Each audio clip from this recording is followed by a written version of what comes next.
የተከበራችሁ የቻናላችን ተከታታዮች ዛሬ ከአቡበከር ናስር ጋር የተደረገ ልዩ ቆይታን አዘጋጅተናል። አቡበከር ናስር በቆይታው በደቡብ አፍሪካ ስለገጠመው ፈተና፣ ለሁለት ዓመታት ያክል ስለማቀቀበት ጉዳቱ፣ ስለ ኢትዮጵያ ቡና፣ ስለ ኢትዮጵያ ብሔራዊ ቡድንና ሌሎች ዝርዝር ጉዳዮችን ማጫውቶናል። ሰብስክራይብ በማድረግ ቤተሰባችን ይሁኑ። ላይክ እና ሼር በማድረግ ለወዳጆም ይህንን መረጃ ያጋሩ።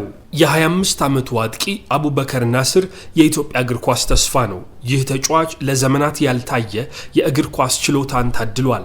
ደግሞ በጠንካራ ሰራተኝነትና ለሙያው በተሰጠ ልዩ ዲስፕሊን ይህንን የፈጣሪን ስጦታ ማጎልበትና ማሳደግን የተካነ ወጣት ነው። አቡበከር ናስር በደጋፊዎቹ አጠራር አቡኪ የህይወት ጅማሮ ዝቅ ካለ ቦታ የተነሳ ነው። ግን በርሱ ልዩ የታታሪነት ኃይልና እርሱ ደግሞ እንደሚገልጸው በፈጣሪ ገዛ አሁን ያለበት የተሻለ የህይወት ምዕራፍ ላይ ለመድረስ በቅቷል። ቁመቱ 1 ሜትር ከ85 የሚረዝመው በሰውነት ግን ቀጠን ብሎ የሚታየው አጥቂ ከእርሱ ጋር ሜዳ ላይ ካሉ ተጫዋቾች የጎለመሰ የአካል ብቃትን ተላብሶ ባይገኝም ከሁሉ የበለጠ ግን የአእምሮ ንቃትና የአካል ቅልጥፍናን ተላብሷል። ፈጣን እግሮቹ ለተከላካዮች ቅዠት ናቸው። ድንቅ ያጨራረስ ብቃቱ ለግብ ጠባቂዎች ፈተና ናቸው። ጨዋታን የመረዳትና የውሳኔ ትክክለኛነት ብቃቱ ደግሞ ሙሉ 11 የተቃራኒ ቡድን ተጫዋቾችን በፍርሃት እንዲርበተበቱ የሚያደርግ። ይህን የመሰለን ተጫዋች ላለፉት 2 ዓመታት ሀገሩ ኢትዮጵያ ልትገለገልበት ሳትችል ቀርታለች። ሀገሩ ብቻ ሳትሆን ኮንትራቱን በባለቤትነት የያዘው የደቡብ አፍሪካው ክለብ ማሜሎዲ ሰንዳውንስም እንዲሁ የአጥቂውን ግልጋሎት ሲናፍቅ ቆይቷል። በቅርቡ ኢትዮጵያ በዓለም ዋንጫ የማጣሪያ ጨዋታ ለነበረባት መርሃ ግብሮች ጥሪ ደርሶት ከግብፅና ከጅቡቲ ብሔራዊ ቡድን ጋር የተጫወተው ይህ የአጥቂ ስፍራ ተጫዋች የመጀመሪያ የብሔራዊ ቡድን ሃትሪክ ጎሎቹን ከጅቡቲ ጋር ማስቆጠር ችሏል። አቡኪ ስላሳለፈው ከባድ 2 ዓመታትና ስለ ውጣ ውረዶቹ ተከታዩን ተናግሯል። ሳውዝ አፍሪካ ከሄድኩ ጀምሮ አንደኛ የቋንቋም ችግር ስላለ አስቸጋሪ ነው። ያለመድከው ዌዘር ምናምን ነገር አለ። የዛ ሀገር አየር በጣም አስቸጋሪ ነው። በየቀኑ ነው የሚቀያየረውና ትንሽ ከባድ ነበር። ከሄድኩ ጀምሮ አንስቶ አንዳንድ ሰዎች አሉ፣ ያንቺን እድገት የማይፈልጉ ሰዎች አሉ። ገና ከመጀመሪያው የሚፖስቱ ነበሩ። ታች ቲም ነገር ነው የሄደው፣ ታች ፒ ነው የፈረመው አይነት ነገርና የመጀመሪያ ጨዋታ ቤንች ላይ ሳየው እነዛ አካላቶች ራሱ የማፈር ስሜት ነው የተሰማቸው ብዬ ነው የማስበው። ተቀይሬ በገባው ሰዓት ጀምሮ በክለቡም በአሰልጣኙም ጥሩ አቀባበል የተደረገልኝ እስከምጎዳም ተጎዳውን በኋላ የነበራቸው ለኔ ያላቸው ነገር በጣም አሪፍ ነገር ነው። አብሶ ኮች ሮላኒ በጣም በዚህ ሰዓት ማመስገን ፈልጋለሁ። እኔ ላይ ያየው ነገር እንደውም የሊጉ ኮከብ ተጫዋች መሆን ትችላለህ የሚል ነገር ነበር የአድቫይስ የሰጠኝ እና በሰዓቱ ትንሽ አስቸጋሪ ነበር።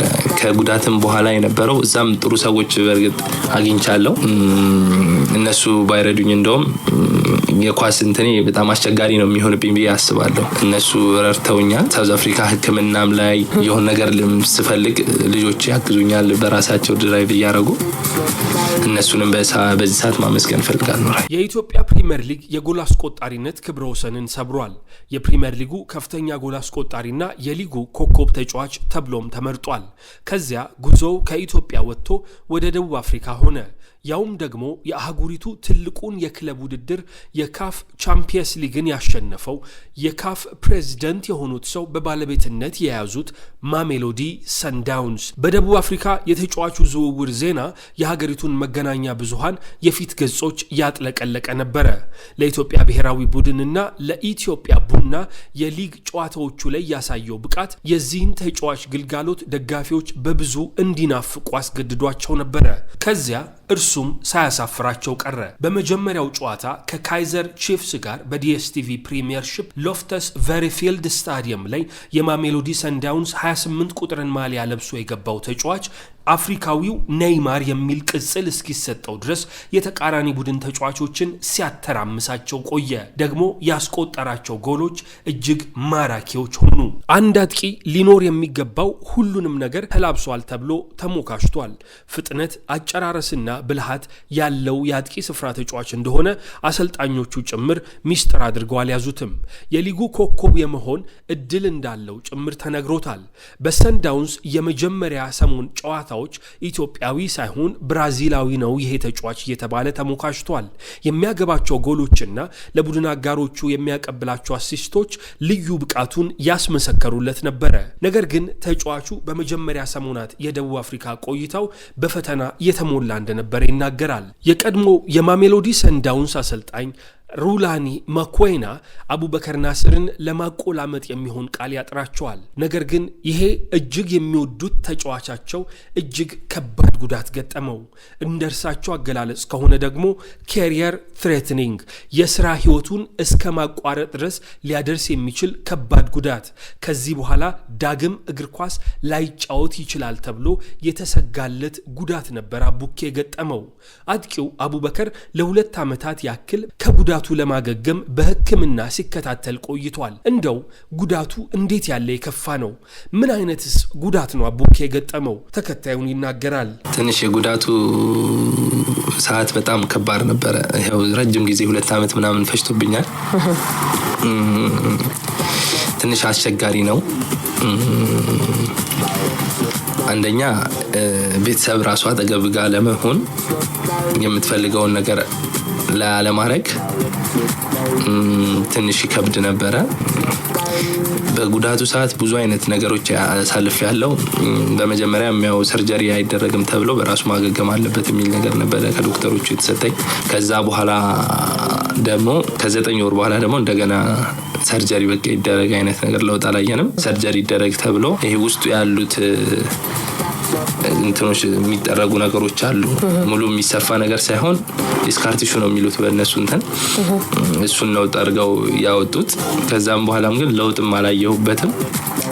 ያው አሁንም ትንሽ እንትን አለው ግን አልሐምዱሊላህ የተሻለ ወደ ሀገር ተመለስ የሚል አስተያየት ብዙ ደርሶኛል። ግን የጉዳቱ እንትን ነው እንጂ እዛ ፋይት ማድረግ ነው ፈልገው ኢቨን ሳውዝ አፍሪካ ሳይሆን የተለየም ሌላም ሊግ ቢሆን ነው ማየት እንፈልገው። አቡበከር ናስር የኢትዮጵያ ብሔራዊ ቡድን ጨዋታዎቹን ሁል ጊዜ በልቡ ማህደር ውስጥ የማይረሳ ተብለው ከተቆለፈባቸው ስፍራዎች ውስጥ ደብቆ አስቀምጧቸዋል። ለኢትዮጵያ ብሔራዊ ቡድን ከ17 ዓመት በታች ያደረገውን ጨዋታ አሁን ድረስ አይረሳውም። አሰልጣኝ አጥናፉ በጊዜው ስለሰጡት እድል፣ ከዚያ እድል በኋላ ደግሞ በክለብ ደረጃ ለኢትዮጵያ ቡና የተጫወተበትን የመጀመሪያ መርሃ ግብሩን እንዲሁ አይዘነጋውም። 70 ናሽናል ቲም በአጥናፉ ሰዓት በቃ አየኝና እንደውም ቤተሰብ ስልክን ሰጠኝ ምናምን አለ። የማዘርን ስልክ ሰጠውትና በቃ ሾርባ ያስፈልገዋል አይነት ነገር ያው ሲያየኝ ደቃቃ ሆንኩበትና ሾርባ ያስፈልገዋል ምናምን አለኝ አጥናፉ። ከዛም በኋላ በቃ እንደዛ ሲል በቃ አለው ማለት ነው ብያሰብኩ። ይሄ የተመረጡት ውስጥ በቃ አለው የሚል ነገር ነበር። ከዛም በኋላ ግን ሆኖ 18 ተጫዋች ብቻ ነው የሚሄደው የሚባል ነገር ስሰማ በቃ ደግሞ አሁን ትኩረቴ ምንድነው 18 ውስጥ ለመግባት ያለኝ ነገር በቃ መነሳሳቱ ምኑ ነበርና 18 ውስጥ እንደውም ገብታል በቃ የሚሄደው ሰው ሲታወቅ ኤርፖርት እየሄደን ፊዚዮቴራፒስቱ ቃይዣለውና አጥናፉ ሳይን ከብዶኛል። የማይጫወት ተጫዋች እያለ የሚጫወት እንዴት ይዛለ ስል በቃ ቤስት ውስጥ ምን እንዳለው አይነት በቃ ኤርፖርት ውስጥ እንደዚህ አይነት ፊሊንግ ተሰማኝና ከዛን እዛም ሄደን አልሐምዱሊላህ 3-1 አሸነፈን። አሪፍ ቲም ነበረ። እንደኛው አገባው። መልሱም ላይም ስንመለስ 2-1 መሰለኝ ያለቀው 2 አገባውና በሱ ተጠናቀቀ። ከዛም በኋላ የክለቦች ስሜት መጣ በቃ እኔና ሚኪ ላይ እና ጫላ ላይ ሚኪና ጫላ እንደውም የውጭ ድልም ማግኘት ችለው ነበረ። ከዛን ያው ቡና ባንክ ምናምን ሌላም ክለቦች ነበሩና ኮች አጥናፉ ኮች ታሳው በቃ ንግድ ባንክ እንድንገባ እንትን አድርጎ ነበረ። ዋናው ቲም በቢጫ ተሰራ እንድንገባና በሰዓቱ ምርጫችን የነበረው በቃ ኢትዮጵያ ቡና ነበር። ያው የገባንበት አመት በጣም ደስተኛ ነበር። ምክንያቱም 2009 ነው የገባነው ኢትዮጵያ ቡና። በገባንበት ሰዓት ላይ ስታዲየም የምናጋያቸው የምንወዳቸው ተጫዋቾች ነበሩ። በጣም 2009 የነበረው ስኳድ ዋንጫ ለምን አልበላም አሁን ላይ ምለው እንትን ነውና ስገባ የነበረኝ እነ መስዑድ እነ ኤልያስ እነ ካቶች ብዙ አይነት ተጫዋቾች አሉና ከነሱ ጋር ኢቭን ትሬኒንግ መስራቱ ለኛ በቃ ትልቅ እንትን ነው።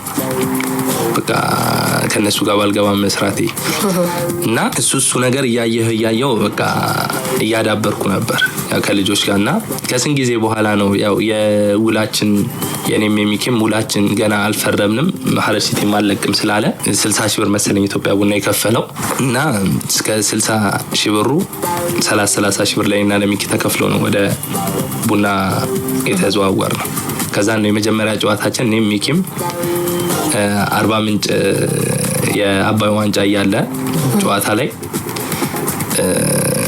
10 ቁጥር ማሊያ ስንጠየቁኝ እዛው እንትን ላይ ሆኜ ገና ወደ ፕሪማች አካባቢ ላይ ነው ወደ ጌም ልንሄድ አካባቢ ነው ማለት እንደምታረጉ ሰው እኔም ወዶ 10 ቁጥር ነው አልኳቸውና ምናምን በቃ 10 ቁጥርማ ማረግ ከፈለክማ ምናምን አሉኝ እዛ ጋር የነበሩ ተጫዋቾች ሲሄዱ 10 ቁጥር አይቻልም አሉ ትጥቂያጁ 10 ቁጥር አይቻልም ማለት ከዛ እንደውም ሽሪላ ነው ሂዶ ገብቶ 10 ቁጥሩን ይዞት የመጣው ከዛ በኋላ ሜዳ ስንገባ በቃ የነበረን ፍርሃት መስኡድ የጠራችንና እኔና ሚኪም ፎቶ ተነሳ በቃ ከዛ በኋላ የነበረን ፍርሃት ምናምን ማሊያው ረጅም ነው ለኔም ለሚኪም እንትኑ አልነበረንም ፍራቱ በቃ ያ ፎቶ ከተነሳው በኋላ ፍራቴ ጠፋ ከመስኡድ ጋር በቃ መስኡድን የምንወደው ተጫዋች ነው በቃ ለኛ የሆነ ነገር ስላለው ነው የሚል አመለካከት ውስጥ ገባው ጥሩ አመለካከት ስላለው በቃኛ ያለን የኳስ ችሎታ አሪፍ ስለሆነ በቃ እሱ ካመነማ ህዝቡን ማሳመን እንችላለን የሚል አይምሮ ይስገባ የጨዋታው ላይ ምንም ሚኪም በጣም ጥሩ ነበር አቡበከር ናስር አሁንም በቃለ ምልልሱ እንደሰማነው ከጉዳቱ ሙሉ በሙሉ ያገገመ አይመስልም ነገር ግን ካለፉት ጊዜያቶች አንፃር